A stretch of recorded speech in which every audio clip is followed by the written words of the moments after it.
Sahabat-sahabat Kristus, kita akan bersama-sama merenungkan firman Tuhan. Namun sebelum itu mari kita memohon kepada Bapa untuk menuntun kita dan menerangi kita dengan Roh Kudus. Mari kita berdoa.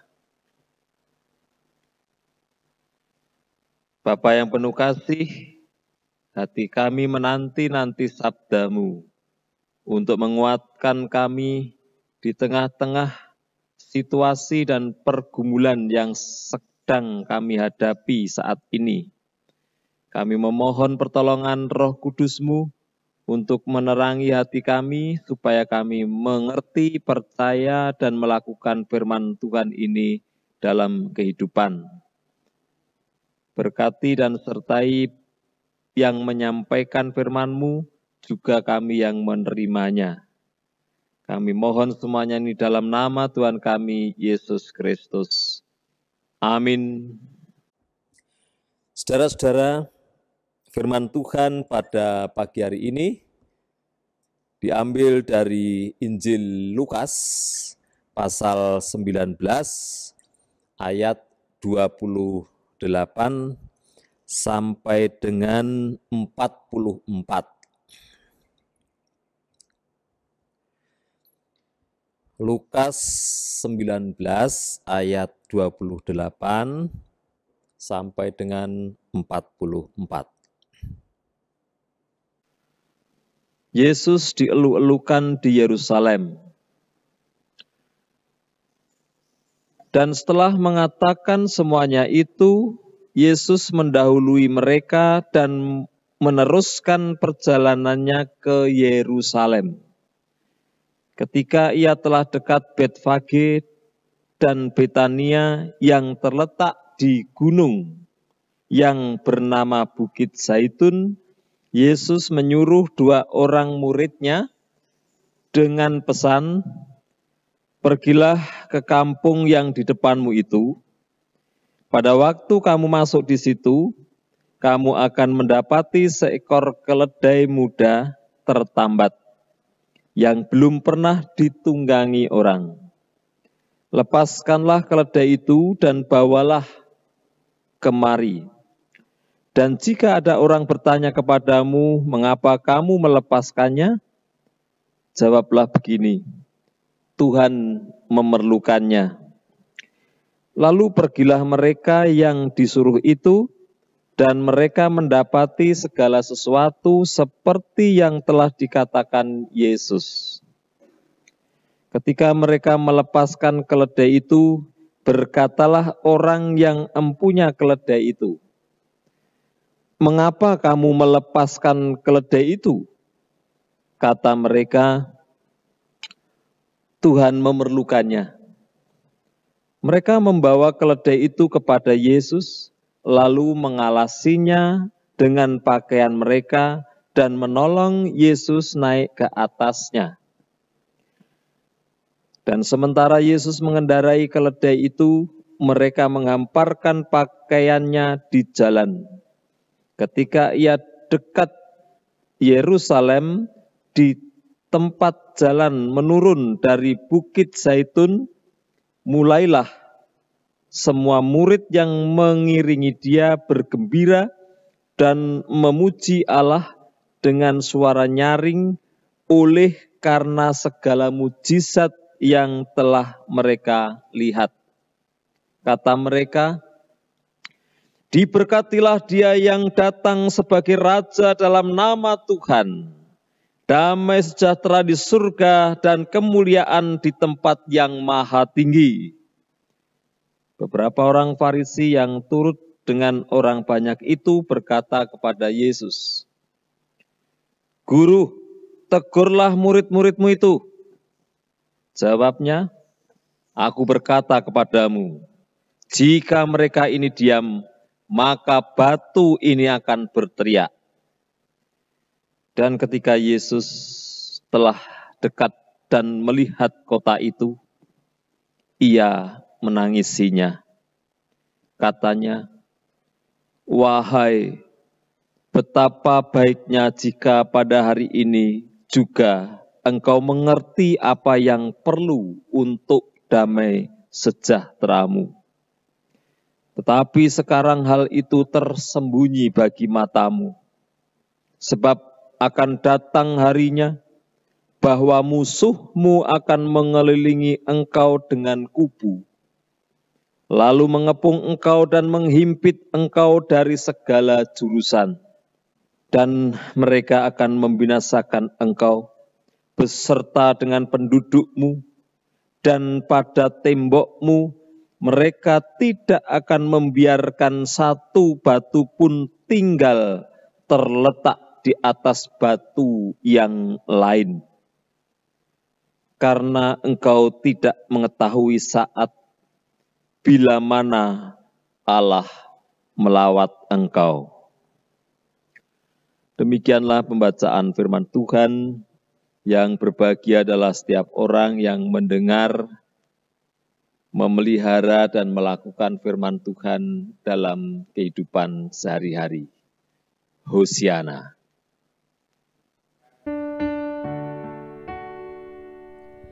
Hosiana, Hosiana, Hosiana.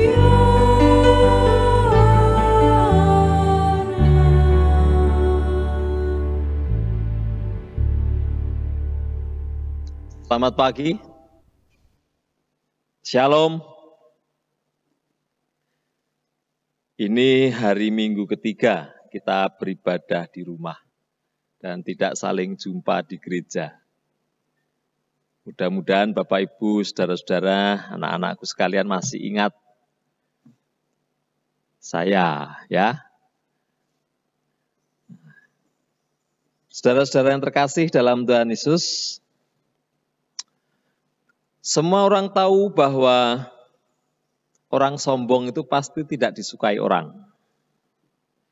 Dan semua orang juga tahu bahwa orang yang rendah hati disenangi banyak orang.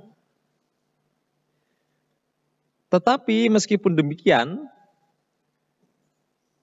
selalu saja ada orang sombong. Dan dia tidak peduli apakah orang senang atau tidak. Katanya lebih baik sombong daripada minder. Nah, saudara-saudara yang terkasih di dalam Tuhan Yesus Kristus, tapi seringkali kita hanya memahami sombong dan rendah hati itu hanya sebatas kalau orang omongnya gede, omongnya tinggi, kita anggap sombong. Kalau orang jarang ngomong, kita anggap dia rendah diri. Dan semacam itulah. Nah, saudara-saudara, sebenarnya soal sombong dan rendah hati dalam Alkitab itu tidak sedangkal seperti yang biasa kita temui dalam sehari-hari. Di dalam Alkitab kita bisa belajar bahwa sikap rendah hati itu sangat menolong orang untuk bisa menghadapi pergumulan seberat apapun.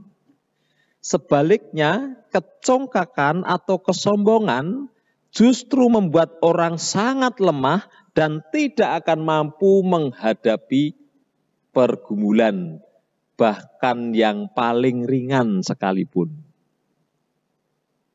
Nah, kita akan belajar dari kisah Tuhan Yesus memasuki Yerusalem yang kemudian dieluk-elukan, dan peristiwa ini kita peringati sebagai Minggu Palmarum. Jadi hari ini adalah Minggu Palma, minggu di mana kita mengenang Tuhan Yesus memasuki Yerusalem, dieluk-elukan oleh banyak orang, sampai akhirnya Tuhan Yesus menangisi kota itu. Nah, saudara-saudara, setiap kali kita merayakan Minggu Palma, ada 3 hal yang biasanya kita ingat. 3 simbol penting yang tidak pernah kita lupakan. Yang pertama adalah keledai. Jadi kalau ibadah Minggu ada adegan drama keledai atau Tuhan Yesus naik keledai, itu pasti Minggu Palma. Yang kedua adalah daun palem atau pelepah daun palem. Dan yang ketiga tentu saja teriakan Hosana. Hosana. Tadi lagu pembukaannya juga lagu Hosana. Nah, saudara-saudara yang terkasih di dalam Tuhan Yesus Kristus, mari kita belajar dari simbol-simbol yang ditampilkan dalam kisah Minggu Palmarum ini. Yang pertama adalah keledai. Saudara-saudara, keledai itu sebenarnya jenis atau keluarga binatang kuda.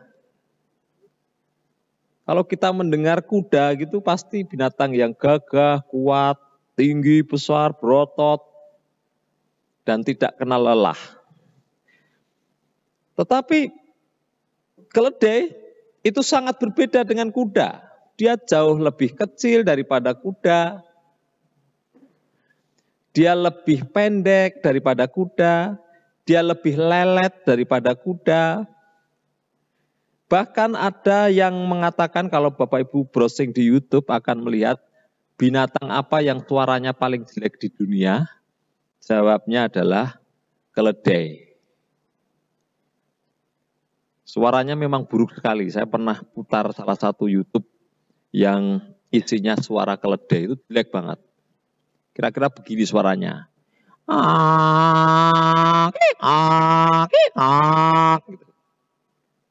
Di dunia ini nggak ada binatang yang suaranya sejelek itu. Jadi dia dianggap sebagai binatang paling jelek suaranya. Bahkan bukan hanya itu Bapak Ibu dan saudara-saudara sekalian. Keledai itu tidak boleh menjadi binatang kurban. Jadi dia kedudukannya lebih rendah dari binatang-binatang yang lain. Karena kalau binatang boleh untuk kurban itu dianggap lebih tinggi dalam perjanjian lama. Nah, keledai tidak boleh.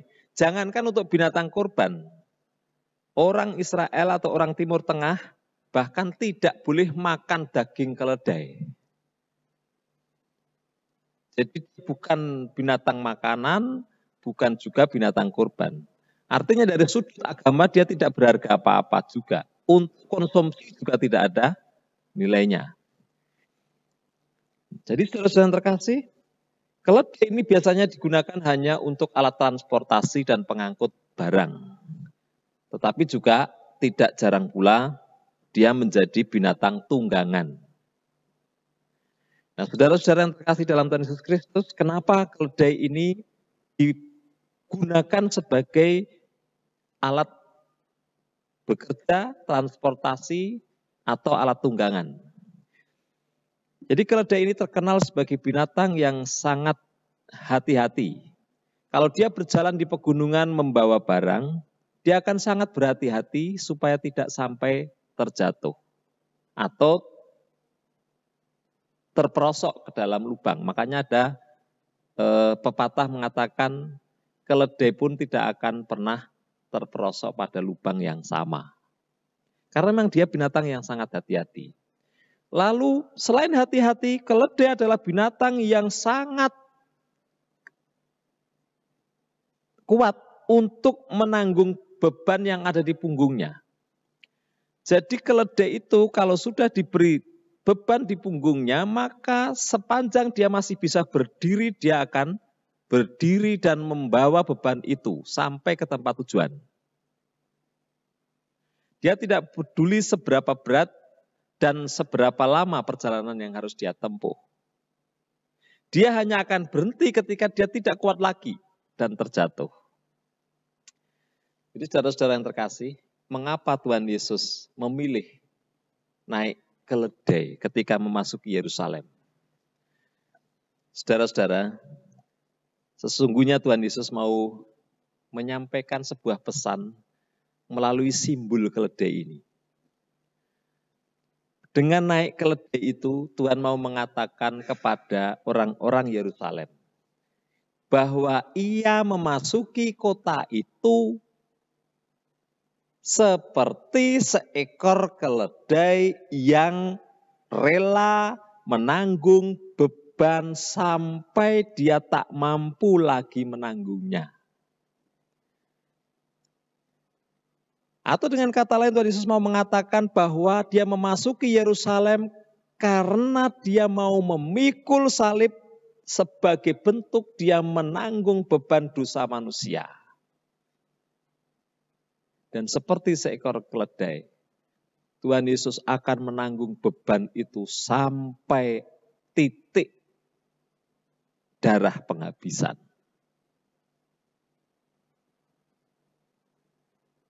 Seberapapun beratnya dan seberapapun panjang penderitaan yang akan dia alami di kayu salib, dia akan bertahan di sana. Saudara-saudara yang terkasih di dalam Tuhan Yesus Kristus,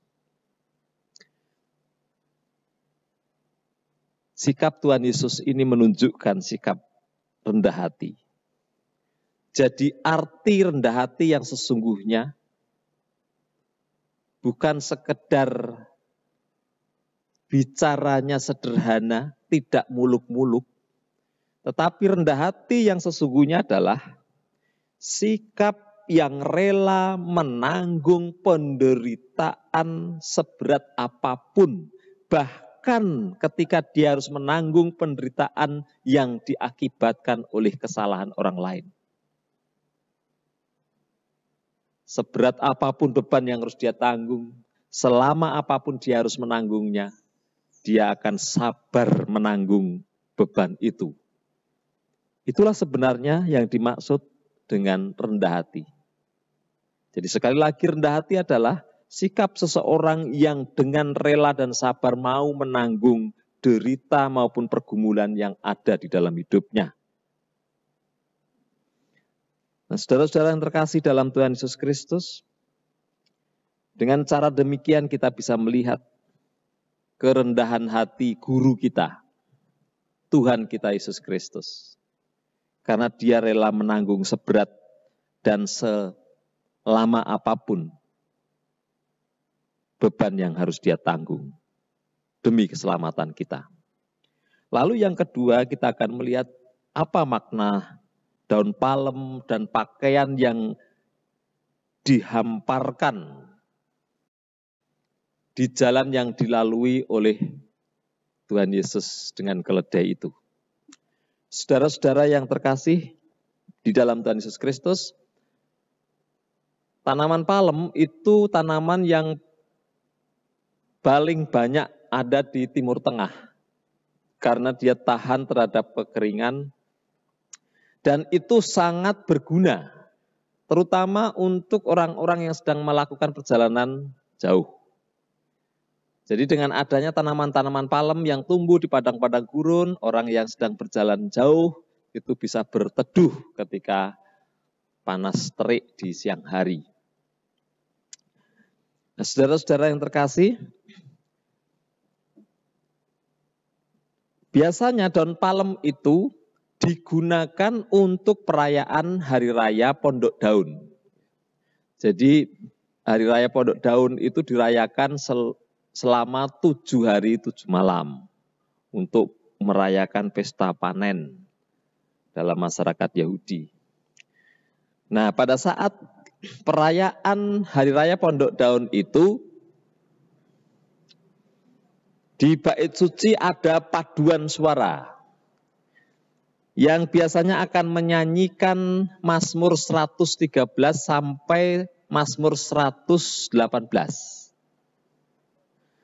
Jadi itu dinyanyikan atau didaraskan gitu ya, bersama-sama oleh paduan suara untuk menyambut orang-orang yang mau datang ke bait suci.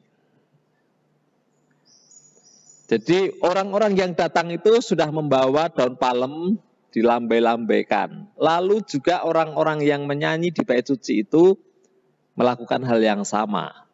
Kemudian ketika lagu itu atau nyanyian atau pendarasan itu sampai pada Mazmur 118 ayat 25, maka semua laki-laki dan anak laki-laki akan berteriak, Hosana, Hosana, Hosana.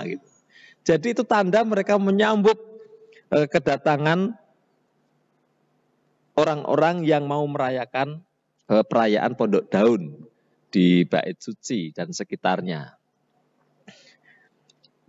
Nah, saudara-saudara yang terkasih dalam Tuhan Yesus Kristus, selain itu daun palem itu juga menjadi simbol perteduhan, simbol perlindungan. Ya, karena itu tadi bahwa pohon palem itu banyak tumbuh di padang gurun, kemudian menjadi tempat berteduh orang-orang yang kepanasan ketika berjalan jauh. Maka dia simbol dari perlindungan, simbol dari perteduhan. Makanya itu digunakan sebagai simbol-simbol tertentu. Misalnya di uang koin ya, uang koin pada masa itu tuh gambarnya daun palem. Lalu istananya Salomo itu di pintunya juga diukir ukiran daun palem.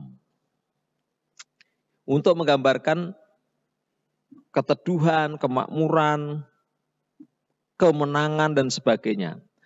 Nah, saudara-saudara yang terkasih di dalam Tuhan Yesus Kristus, pada waktu Tuhan Yesus memasuki Yerusalem, orang-orang, kalau kita lihat di Injil-Injil yang lain, begitu variasi ceritanya. Orang ada yang memetik ranting-ranting, ada yang melepas bajunya, lalu menghamparkan di jalan yang dilewati Tuhan Yesus, dan ada juga orang-orang yang memetik daun palem untuk dihamparkan di jalan yang sama.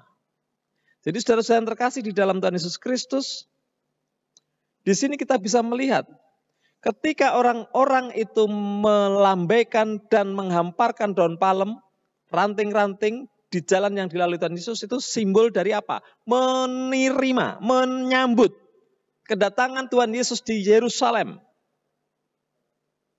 Sebagai tanda sambutan seperti ketika mereka menyambut orang-orang yang datang ke Yerusalem untuk merayakan pesta Pondok Daun. Nah, saudara-saudara yang terkasih di dalam Tuhan, mereka bukan hanya menaruh ranting dan daun palem, tapi melepas baju dan meletakkan itu di jalan yang dilalui Tuhan. Artinya saudara-saudara yang terkasih, baju bagi orang Yahudi adalah simbol status sosial, simbol kehormatan, simbol harga diri. Tetapi hari itu mereka melepaskannya dan menaruh semua status mereka di bawah kaki keledai yang dilalui oleh Tuhan. Artinya mereka mau menyatakan kerendahan hatian di hadapan Tuhan. Semua yang mereka miliki dianggap tidak berarti ketika diperjumpakan atau diperhadapkan dengan Tuhan Yesus. Itu hanya alas kaki saja bagi Tuhan. Mereka belajar menjadi sama satu sama lain. Status sosial dilepas sehingga orang tidak tahu lagi si A itu jabatannya apa, orang kaya atau orang berkekurangan, karena mereka melepaskan itu untuk alas perjalanan Tuhan Yesus. Jadi mereka merendahkan hati mereka di hadapan Tuhan dengan menyambut Tuhan dan melepaskan semua status sosial menjadi sama di hadapan Tuhan. Lalu saudara-saudara yang terkasih, yang ketiga adalah sorakan Hosana. Dalam bahasa Ibrani, Hosiahna. Hosiahna itu artinya kalimat perintah yang berarti give salvation now. Berikanlah keselamatan sekarang, atau berikanlah kami keselamatan sekarang. Saudara-saudara, kalimat ini sebenarnya mau menyatakan apa? Kalimat ini mau menyatakan bahwa Tuhan, selamatkanlah kami sekarang. Karena kami tidak bisa menyelamatkan diri kami sendiri. Jadi berikanlah keselamatan sekarang, bukan berarti mereka sudah putus asa. Bukan berarti mereka tidak lagi mau menjalani pergumulan yang sedang ada. Tetapi itu adalah ungkapan bahwa kalau bukan Tuhan menolong kami, bukan Tuhan yang menyelamatkan kami, maka kami tidak akan bisa menyelamatkan diri kami. Hosana. berikanlah keselamatan sekarang. Ini menunjukkan saudara-saudara sebuah sikap yang rendah hati. Jadi rendah hati dari teriakan Hosiana adalah menyadari bahwa kita ini manusia tak berdaya. Kalau Tuhan tidak menolong kita, kita tidak bisa berbuat apa-apa. Kalau Tuhan tidak menyelamatkan kita, maka kita tidak bisa menyelamatkan diri kita. Rendah hati adalah sikap kita atau saya membutuhkan Tuhan untuk menolong dan menyelamatkan saya. Nah, saudara-saudara yang terkasih, itulah yang terjadi di dalam peristiwa Tuhan Yesus dieluk-elukan. Tetapi apakah Tuhan Yesus selalu senang menunjukkan ekspresi bahagia dan gembira waktu mereka mengeluk-elukan Dia? Apakah Tuhan Yesus selalu dari atas keledai melambaikan tangannya, memberi tanda bahwa Dia happy, dipuji-puji gitu? Apakah Tuhan Yesus selalu mengepalkan tangannya, tanda bahwa Dia sangat menerima puji-pujian itu? Ternyata tidak. Dan ketika Yesus telah dekat dan melihat kota ini, Ia menangisinya.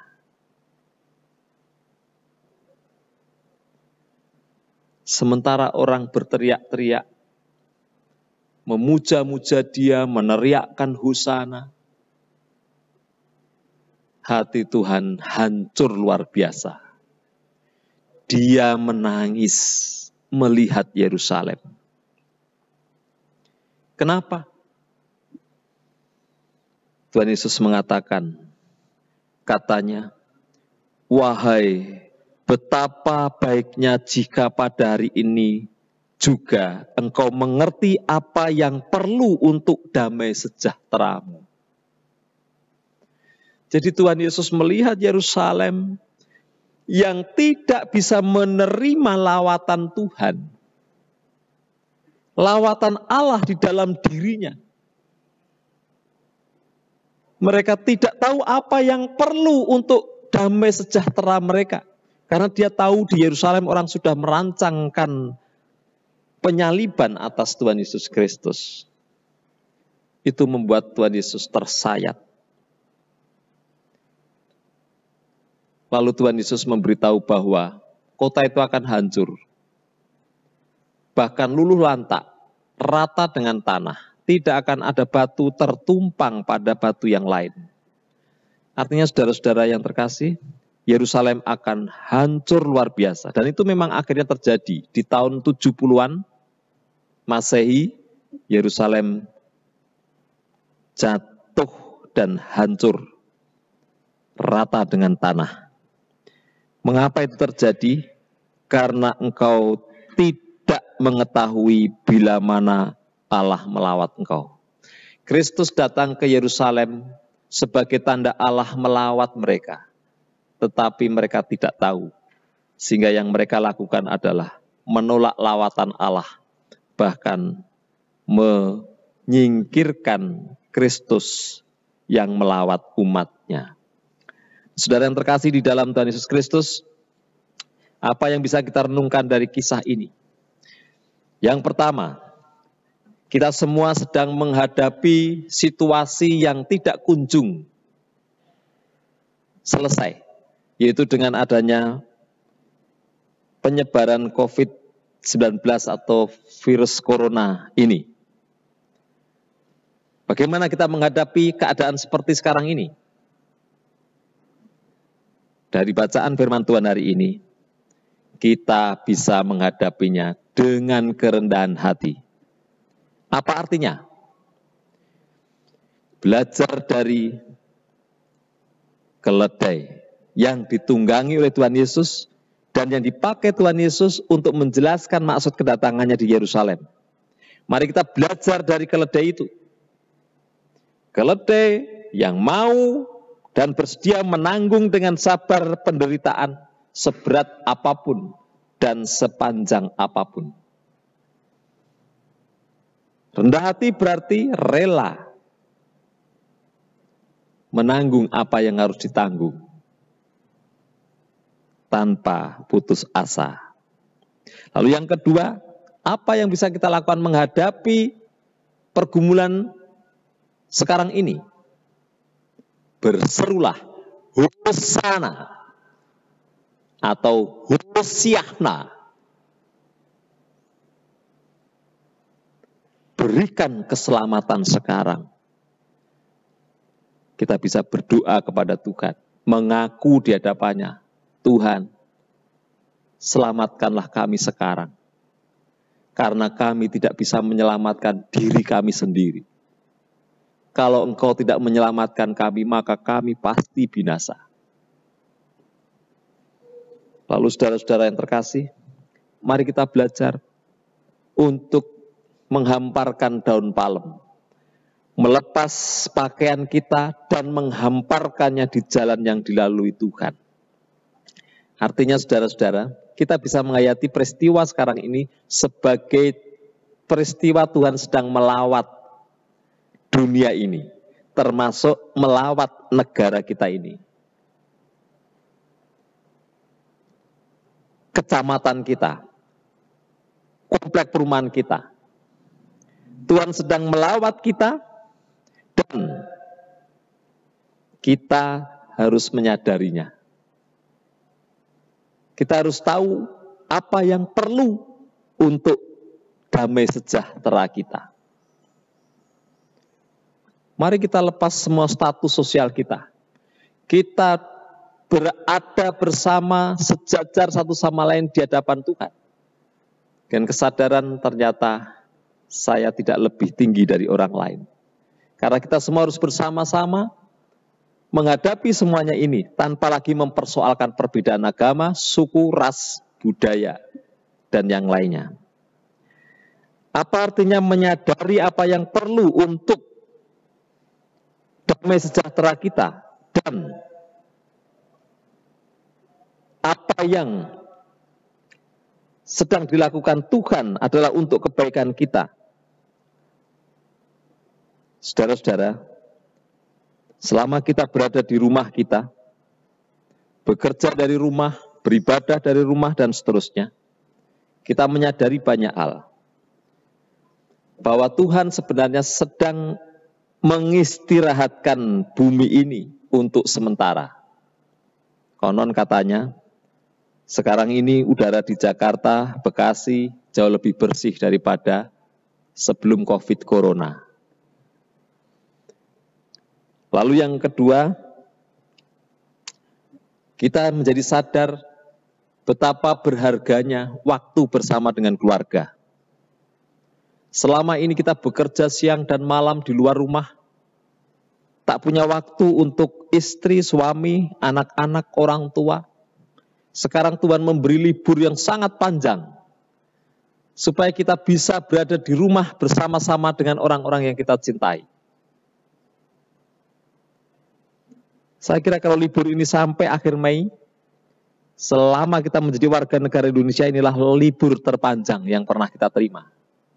Dan selama itu pula kita belajar memanfaatkan waktu bersama dengan keluarga. Kita juga jadi menyadari betapa pentingnya kesehatan. Jadi sering mandi, sering cuci tangan, makanan bergizi, dan sebagainya. Menyadari bahwa kita harus saling menjaga satu dengan yang lain. Ketika kita harus sehat, itu bukan hanya supaya saya tetap terbugar, tetapi supaya saya tidak membuat orang lain sakit. Kita mulai belajar untuk saling peduli satu dengan yang lain. Orang mulai memikirkan para dokter dan perawat, orang mulai memikirkan pasien-pasien yang sedang dirawat, orang prihatin terhadap pemakaman korban COVID-19 ini yang dimakamkan dengan sangat cepat tanpa kehadiran orang-orang yang mereka cintai. Lalu kita juga dibuat sadar bahwa kita sungguh-sungguh membutuhkan Tuhan.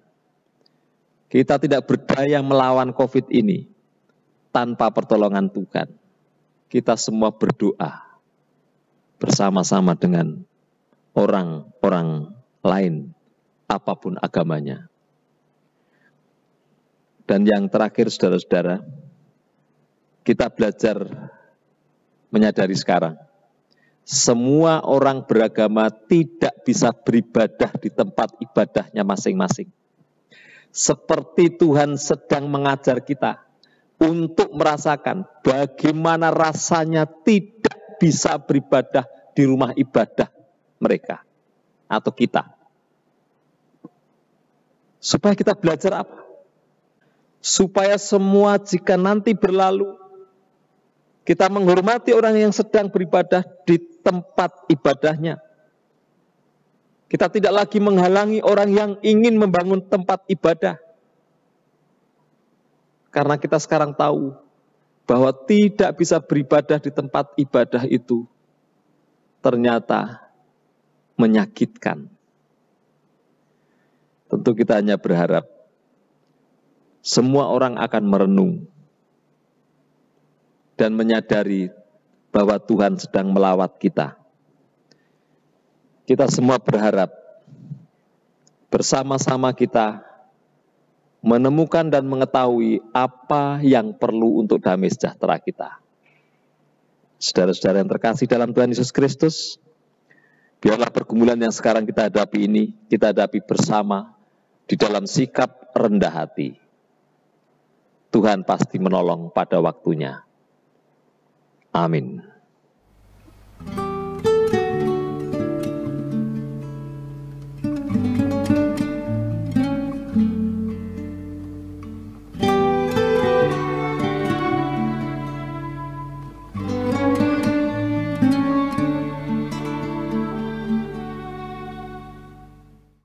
Mari kita tundukkan kepala di hadapan Tuhan. Kita naikkan doa-doa syafaat yang kita akhiri dengan doa Bapa kami bersama. Mari kita berdoa.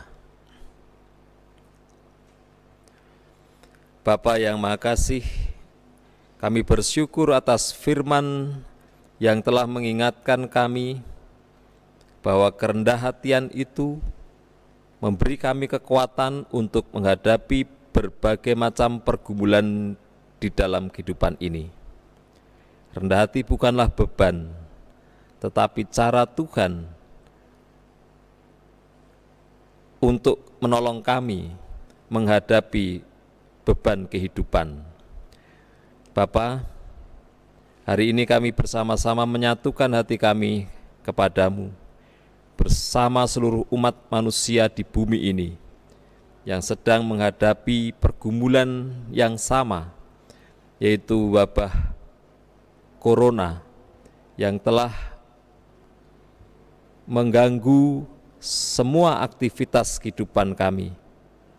Tetapi di balik itu juga telah mengajarkan kami banyak hal yang baik. Oleh karena itu ya Tuhan, kami bersyukur kalau melalui wabah ini, Tuhan memberikan waktu kepada kami untuk belajar hal-hal yang baik dalam kehidupan bersama. Terima kasih untuk waktu yang Kau berikan untuk bumi ini beristirahat, sehingga udara menjadi lebih bersih. Terima kasih untuk waktu untuk keluarga yang Tuhan berikan kepada kami semua, sehingga kami bisa menikmatinya bersama.